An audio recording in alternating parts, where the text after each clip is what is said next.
1300 ফর্মের মধ্যে 300 এন্ট্রি করা লো পারফর্মার পাণ্ডু আর বিএলও সুমিতা মুখোপাধ্যায়কে বিডিও অফিসে ডেকে বসিয়ে রাখার অভিযোগ। বাড়ি ফিরে হাউ হাউ করে কেঁদে ভাসালেন বিএলও। সেই ভিডিও সমাজ মাধ্যমে ভাইরাল।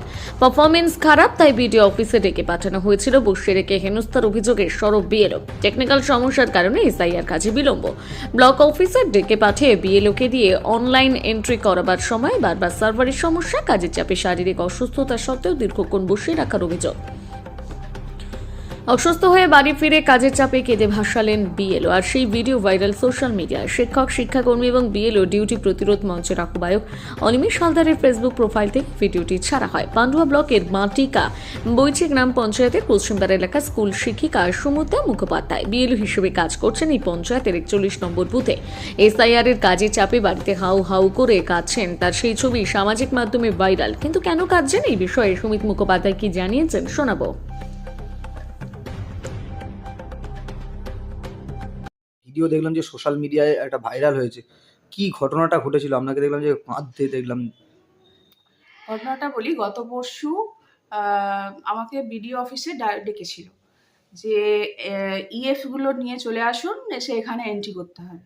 ঠিক আছে, তো ইএফগুলো নিয়ে আমরা যখন ওখানে পৌঁছালাম, তো আমার প্রথমেই একটা খটকা লেগেছিল যে আমি তার আগের দিন রাত্রে দেখলাম যে আমার কিন্তু ডিস্ট্রিবিউশনের লেভেলটা কিন্তু হাই আছে। আমার নাম আসেনি সেখানে লেস দ্যান, যেটা বিডিও ম্যাডাম রিপোর্টটা পাঠিয়েছিলেন। তারপর আমি সকালে উঠে দেখি যে একটা রিপোর্ট পাঠিয়েছেন, সেখানে 41 বুথ, মানে আরও অন্যান্য ডেকেছে, 41 আমাকেও ডেকে পাঠিয়েছে। তো যথারীতি আমি আমার সুপারভাইজারের সঙ্গে যোগাযোগ করি। সুপারভাইজার কিন্তু ফোন ধরেনি তখন, সেই মুহূর্তে।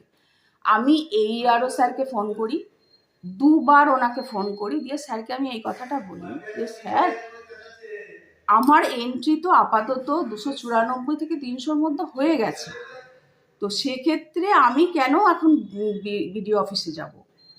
দ্বিতীয়ত আমার তো এন্ট্রি অপারেটরের দরকার নেই, আর আমি তো সবে অ্যাডিশনাল বিএলওটা পেলাম। আপনাদের টেকনিক্যাল ফল্টের জন্য আমি 5 দিন পরে অ্যাডিশনাল বিএলওকে পেয়েছি।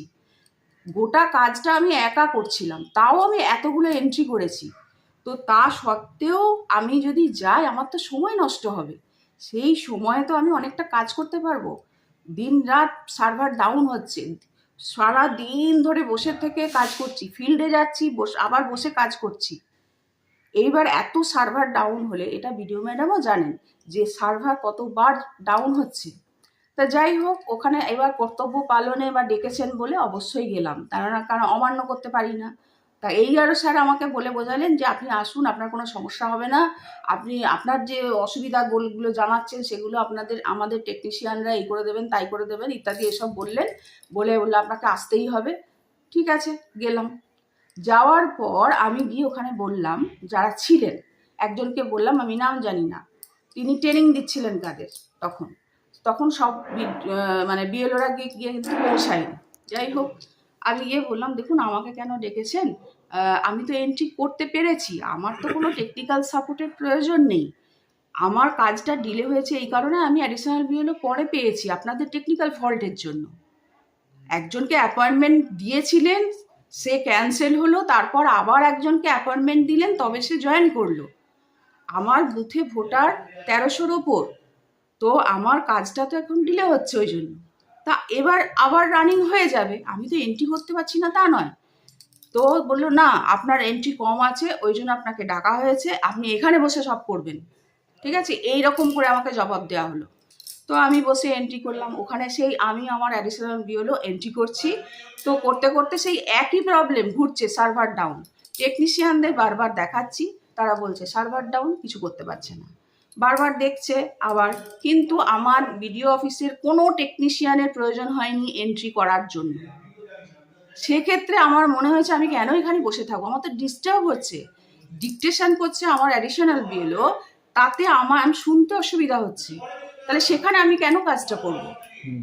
ঠিক আছে, স্যার এদিকে আস। দিয়ে তা সত্ত্বেও এবার ওইখানে বসিয়ে রাখে। এবার কি সময় গড়িয়ে যায়, খাওয়া নেই। এবার আমার সুগার ফল করে, কারণ আমার খিদে পাওয়ার পরে কিন্তু সুগার ফল করে। আর একটা যেটা হয়, আমার যদি অতিরিক্ত চাপ হয় আমার প্যানিক অ্যাটাক আসে। আমার 10 বছর আগে থেকে অ্যাক্সিডেন্ট হয়েছিল। এই অ্যাক্সিডেন্টের পর থেকে কিন্তু আমি মেন্টাল মানে আমার নিউরোসাইকিয়াট্রিস্টকে দেখাতে হয়, মেডিসিন নিতে হয়। এত কিছু মেডিসিন নেওয়ার পরও কিন্তু আমি এই কাজ থেকে অব্যাহতি চাইনি। আমি কাজটা করার চেষ্টা করেছি, ঠিক আছে। তা সত্ত্বেও আমাকে ওখানে বসে যখন রাখা হয়, আমার যখন শরীর খারাপ লাগছে তখন আমি বারবার ফোন করছি এই আরও স্যারকে। তিনি বলছেন আমি কিছু জানি না, টেকনিশিয়ানদের বলুন। টেকনিশিয়ানদের বারবার বলা হচ্ছে, বলছে আমরা তো কিছু জানি না, ওকে বলুন, দর্পনারায়ণকে বলুন।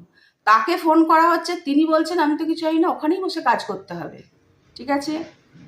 তো বিষয়টা হচ্ছে এইরকম একটা পর্যায়ে। তখন আমি বাইরে বেরিয়ে আসি এবং একজন টেকনিশিয়ান ছিল, আমি নাম জানি না, ওনাকে আমি বিষয়টা বললাম। নাই আমাকে হসপিটালে নিয়ে চলুন, নাই আমাকে বিডিও ম্যাডামের সঙ্গে দেখা করান। ম্যাডাম কি আছেন? আমি ম্যাডামকে আমার পরিস্থিতির কথাটা বলবো। আর আমার একটা প্রশ্ন, যে আমি এন্ট্রি করতে পেরেছি তা সত্ত্বেও কেন আমাকে ডাকা হয়েছে? কতগুলো এন্ট্রি করেছেন আপনি? আমি 294 ওপর। কাল সেদিনকে রাত্রে আমি যে রিপোর্টটা দিয়েছিলাম, অনলাইনে 2-1টা ফিল আপ হয়েছিল, অন্তত 300টা এন্ট্রি ছিল আমার, ঠিক আছে। তো তারপর এটা বলার পর উনি বিডিও ম্যাডামের সঙ্গে বলে দাঁড়ান আপনি একটু বসুন। মানে আমার ওই অবস্থা, আমাকে কিন্তু কোনো সাপোর্ট কেউ দিতে আসেনি, ঠিক আছে। উনি আমাকে বসিয়ে রেখে বিডিও ম্যাডামের সঙ্গে কথা বলে তারপরে এসে কিছুক্ষণ পর এসে বললেন যে আপনি এক কাজ করুন, আমি বিডিও ম্যাডামকে বলবো। আপনাকে ডেকেছে কেন? আপনি এন্ট্রি করতে পেরেছেন, বিডিও ম্যাডাম বলে ডেকেছে কেন?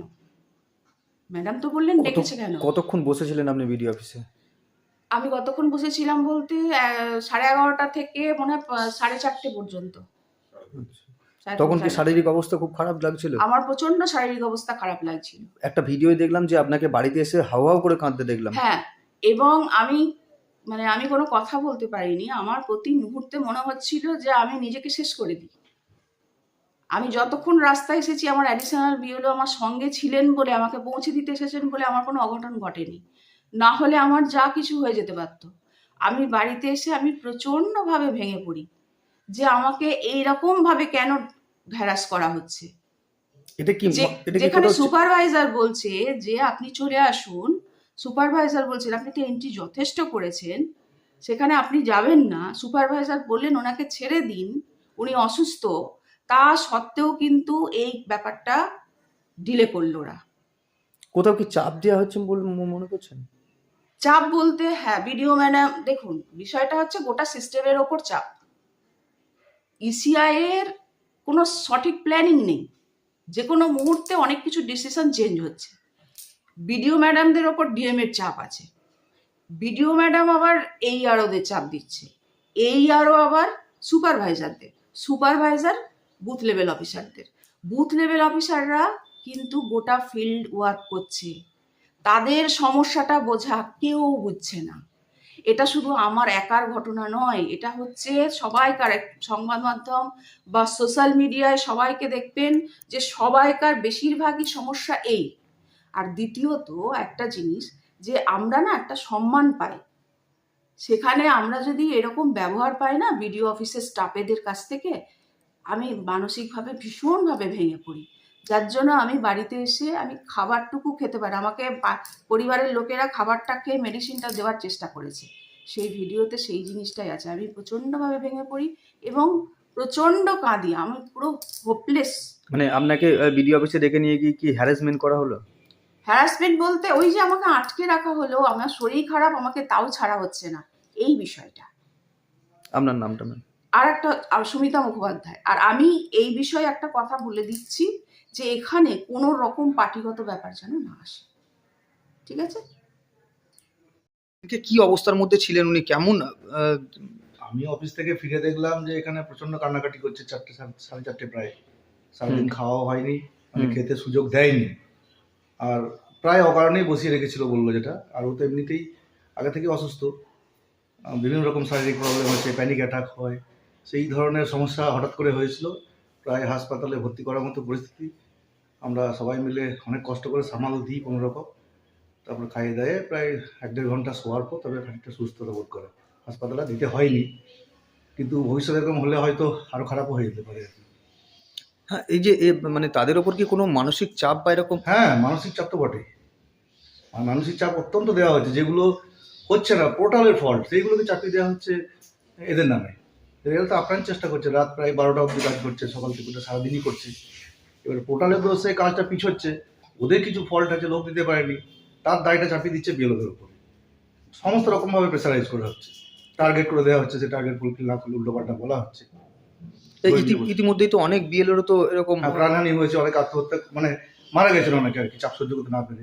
এরকম হলে ভবিষ্যতে আরও অনেকে এরকম ঘটনা ঘটতে পারে। যারা একটু অসুস্থ আছে তারাই চাপ সহ্য করতে না পেরে হয়তো মারা যেতে পারে বা বড় কোনো ক্ষতি হয়ে যেতে পারে। আপনার স্ত্রীরও তো ওষুধ চলে। হ্যাঁ, প্রচুর ওষুধ, প্রচুর, অনেক রকম আছে, অসুস্থতা আছে, প্রচুর ওষুধ চলে। সেই অবস্থাতে কাজটা তো করবো না বলেনি, কাজ তো করছে, এবং যথাসম্ভব আপ্রাণ চেষ্টা করেই করছে। এবারে যে টার্গেট ফিল আপ হয়নি তাও নয়, কেন যে নিজে সেখানে বসিয়ে রেখেছে সেটা বোঝাই যাচ্ছে না। মানে তাকে হেনস্থা করা হয়। হ্যাঁ, খানিকটা হেনস্থ করার উদ্দেশ্য আমার যেমন হচ্ছে। চাপ, মানে ওকে দেখিয়ে আরো বাকিরা যাতে চাপে পড়ে, সেরকম ব্যাপার। আপনার নামটা? আমার নাম বিশ্বজিৎ ঘোষ। বিশ্বজিৎ ঘোষ। হ্যাঁ।